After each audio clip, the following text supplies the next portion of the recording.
जब लक्ष्मण को मूर्छा आई और भगवान ने सोचा कि मेरा ये सबसे बड़ा संकट कौन हर सकता है। देखो भगवान सबके संकट हरते हैं। भगवान के जीवन पे संकट आया तो उन्होंने किसको पुकारा? उन्होंने हनुमान से कहा कि तुम जाओ और संजीवनी लेके आओ। तो जब आकाश में हनुमान चले तो सूरज निकला हुआ था। आकाश में तो सूरज होता ही है, दिन कभी डूबता नहीं है। हमारी माँ पृथ्वी हमें गोदी में लेकर हमारे पिता सूरज की ओर से पीठ कर लेती है। माँ को दोष दे नहीं सकते तो पिता को दोष देते हैं कि दिन डूब गया है। दिन कभी डूबता नहीं है, दिन तो निकला रहता है। सूर्य कभी अस्त नहीं होता। कैलाश भैया ने गाया, क्या बात है, क्या बात। क्या कभी अंबर में। तो बेटा सूरज कभी डूबता नहीं है। तो सूरज आकाश में मिला, और अगर सूरज इधर निकल जाता जहां लक्ष्मण लेटे हुए थे तो भगवान के जीवन का सबसे बड़ा संकट आ जाता।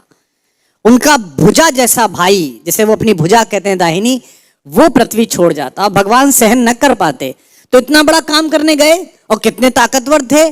पंच तत्वों में से एक पवन के बेटे हैं। सूरज से मिले तो उन्होंने कितनी विनम्रता से बात की। रवि भाई सूरज से बोले, हे सूरज इतना याद रहे संकट एक सूरज वंश पे है। ये नहीं कहा कि मैं तुम्हारे लिए प्रार्थना कर रहा हूं, तुम्हारा ही खानदान है ना, सूर्यवंशी राम का भाई परेशान है, तुम भी सूर्य हो तो आप ही के खानदान का काम करने जा रहा हूं। विनम्रता देखना आप कितने पोलाइट हैं, है ना। ये सूरज इतना याद रहे संकट एक सूरज वंश पे है। लंका के नीच राहु द्वारा आघात दिनेश अंश पर है। मेरे आने से पहले यदि किरणों का चमत्कार होगा तो सूर्यवंश में सूर्यदेव निश्चित ही अंधकार होगा। कितना प्यार से बोल रहे हैं देखो आप।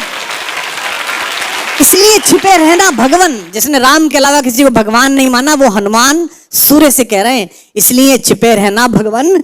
जब तक न जड़ी पहुंचा दूं मैं, बस तभी प्रकट होना भगवान। जब संकट निशा मिटा दूं मैं, आशा है स्वल्प प्रार्थना, ये जरा सी प्रार्थना सच्चे जी से स्वीकारोगे। आतुर की अर्थ अवस्था को होकर करुणार्थ निहारोगे। 8 लाइन की विनती के बाद धीमे से अपना विजिटिंग कार्ड दिया सूरज को। शक्ति पाना, यश पाना, लेकिन विनम्र रहना। आशा है स्वल्प प्रार्थना ये सच्चे जी से स्वीकारोगे।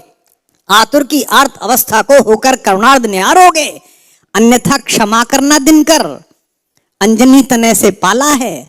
बचपन से जान रहे हो तुम हनुमत कितना मतवाला है।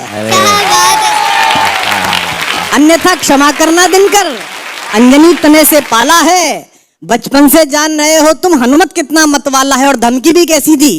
ये जो रवि भैया खड़े ना आपके बगल में, इनके इलाका जहां से शुरू होता है वह धमकी ऐसी दी जाती है कि इतना गोली मारेंगे कि खोखा बेच के करोड़पति हो जाइएगा। लेकिन हनुमान जी ने कैसी धमकी दी, कितनी विनम्रता से। ऐसा कोई नहीं बोलता, ऐसे बनना सब। आशा है स्वल्प, अन्यथा क्षमा करना दिनकर, अंजनी तने से पाला है। बचपन से जान रहे हो तुम हनुमत कितना मतवाला है।